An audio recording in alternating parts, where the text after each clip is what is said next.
عشاء کی نماز پڑھتا ہے تو فجر تک سویا ہی رہتا ہے۔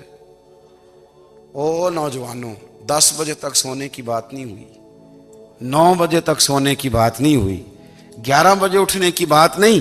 حضور فرمانے لگے میں نے سنا ہے کہ عشاء کی نماز پڑھ کے سو جاتا ہے اور فجر تک سویا ہی رہتا ہے، اسے چاہیے کہ تہجد کے وقت اٹھا کرے، اللہ کی بارگاہ میں حاضر ہوا کرے، آہوزاری کرے، سجدے کرے، عبادت کرے۔ اٹھتا ہے اور فجر میں جا کے اٹھتا ہے۔ حضرت جناب حفصہ رضی اللہ تعالیٰ عنہ کہتی ہے میں نے جناب عبداللہ ابن عمر کو پیغام دیا اور میں نے کہا میرے جوان بھائی سن۔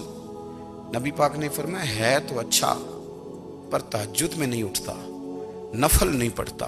او میری ملت کے جوانوں، مزہ نہیں آ جاتا جب ساری دنیا سوئی ہو، ساری دنیا، اور بستر بھی گرم ہو اور نیند بھی پورا غلبہ کر رہی ہو، اور اچانک گھنٹی بجے دماغ میں، آنکھ کھلے، گھڑی پہ نظر پڑے، 3:30 4 بجے کا پیغام گھڑی بتائے، اور کوئی چڑھتی جوانی والا اٹھ کے وضو کرے، اور جب وہ مصلی کھول کے بچھائے تو مدینے والے محبوب کہتے ہیں کہ ہر نماز پہ رب ثواب دیتا ہے، اور جو اٹھ کے تہجد کی نماز پڑھے اسے دیکھ کے تو رب مسکراتا ہے، جو اس کی شان کے لائق ہے، جو اس کی شان کے لائق، وہ مسکراتا ہے، خوش ہوتا ہے کہ میرا بندہ تہجد میں اٹھ گیا، وہ مسکراتا ہے۔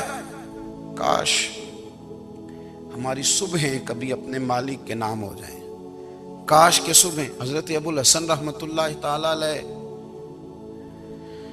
حضرت معاذ ابن جبل رضی اللہ تعالیٰ عنہ کے پاس بیٹھا کرتے تھے، فرماتے ہیں ان سے جو پیار بڑھا تو پھر میرا مصلی سے بھی بڑھ گیا۔ تابعی ہیں، فرماتے ہیں صحابی رسول سے محبت ہوئی تو ذکر سے بھی ہو گئی، پھر درود شریف سے بھی ہو گئی، محبت ان سے بڑھی تو پھر اللہ نے مسجد کا پیار بھی بڑھا دیا۔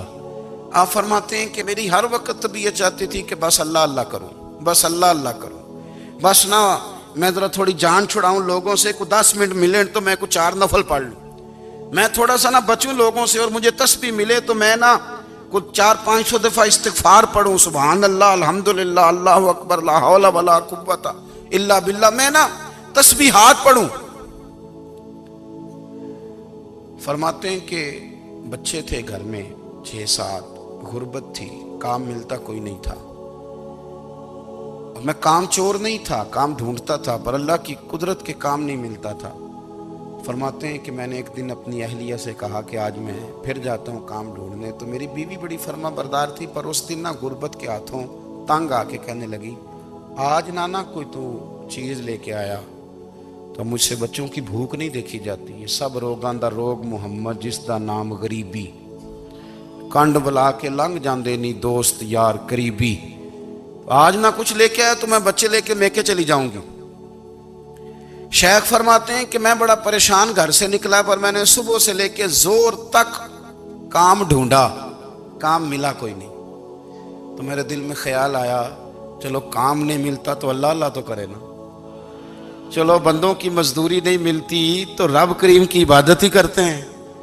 فرماتے ہیں کہ میں نے نا فرات کے پانی سے وضو کیا، نہر کے، شدید دھوپ تھی، ساتھ ریت تھی اور ریت تپ رہی تھی، میں نے اپنا رومال وہیں مصلی کے طور پر بچھا لیا، اور فرماتے ہیں کہ زور سے لے کر عصر تک نماز پڑھی، دھوپ بھی پورے زور پہ، پر میرے سجدے کا ذوق بھی پورے زور پہ۔ فرماتے ہیں سورج بھی چمک رہا ہے اور رب کی عبادت کا ذوق بھی پورے زور پہ، میں سجدہ کروں تو پھر میرا اٹھانے کو جی نہ چاہے۔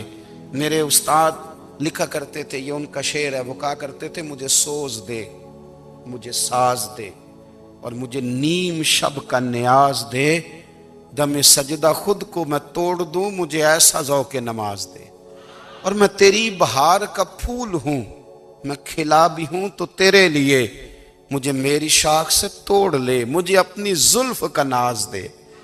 بھائی فرماتے ہیں کہ عصر تک میں نے نفل پڑھے، دل ڈھلنے لگا، عصر کی نماز پڑھی اور میں وہاں سے چلا۔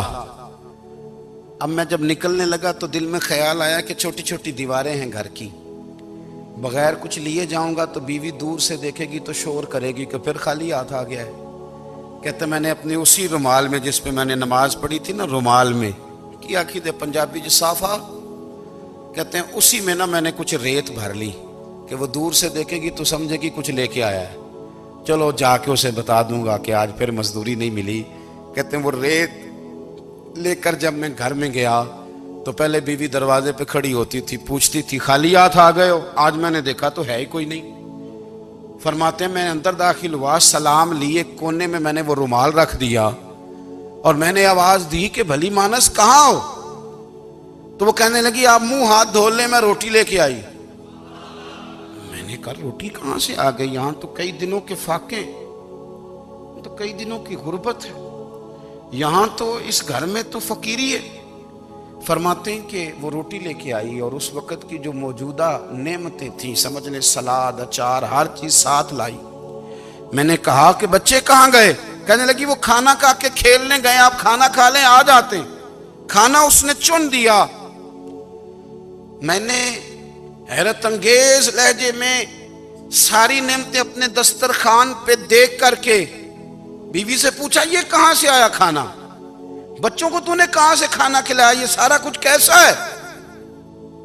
تو کہنے لگی پتہ نہیں آج آپ کس کریم کی مزدوری کرنے چلے گئے تھے، پتہ نہیں کس کریم کی، میرے گھر میں تو اتنی نعمتیں آئی ہیں کہ مجھ سے سنبھالی نہیں جا رہی، اتنا اناج ہے، اتنا گندم ہے، کس کریم کے دروازے آج چلے گئے تھے؟ یہ کہتے کہتے وہ اٹھی اور اٹھ کر کے کہنے لگی پہلے بڑا کچھ آیا تھا، اب کیا لے آئے ہو؟ اور جا کر کے نا اس نے وہ ریت والا رومال کھولا، کہنے لگے میں تو لے کے آیا تھا ریت، تو میرے رب نے اسے بھی سونے اور ہیرے بنا دیا تھا۔ جب آپ کی توجہ اللہ کی جانب، میرے نبی پاک صلی اللہ تعالی علیہ وسلم نے فرمایا ہر چیز اپنے رب سے مانگ، ہر چیز مانگ، ہر چیز مانگ۔ یا رسول اللہ کیا کچھ؟ میرے محبوب نے فرمایا تیرے گھر میں نمک بھی ختم ہو جائے تو وہ بھی اپنے رب سے مانگا کر، تو مانگنا وہ تجھے دے گا، تو اس کی بارگاہ میں کشکول طلب دراز تو کرنا۔ اور ترمذی شریف میں عجیب لفظ ہیں، رسول کائنات نے فرمایا، رب کریم فرماتا ہے جب میرا بندہ ہاتھ اٹھاتا ہے نا تو مجھے حیا آتی ہے کہ میں خالی کیسے لوٹا دوں اس کے، اتنے بڑے بادشاہ کی بارگاہ میں۔ او بھائی، لوگوں سے عزتیں تلاش کرتے ہو تو وہ کیا تمہیں عزت دیں گے؟ وہ تو کل اچھا کہتے ہیں پرسوں برا کہنے لگ جاتے ہیں۔ لوگوں کے سامنے گڈ بک میں آنا چاہو گے تو وہ تو سویرے تمہارے بارے میں کچھ کہیں گے، شام کچھ اور کہیں گے۔ اپنی روحانی زندگی آباد کریں، اپنے مسلح کو وقت دیں، اور دنیا سے چھپ کر، اس موبائل کو بند کر کے اور اپنے آپ سے بھی چھپ کے اور تنہا ہو کے چھپا کے سارا کچھ اپنے آنسو اپنے رب کی بارگاہ میں پیش کریں، اس کے حضور حاضر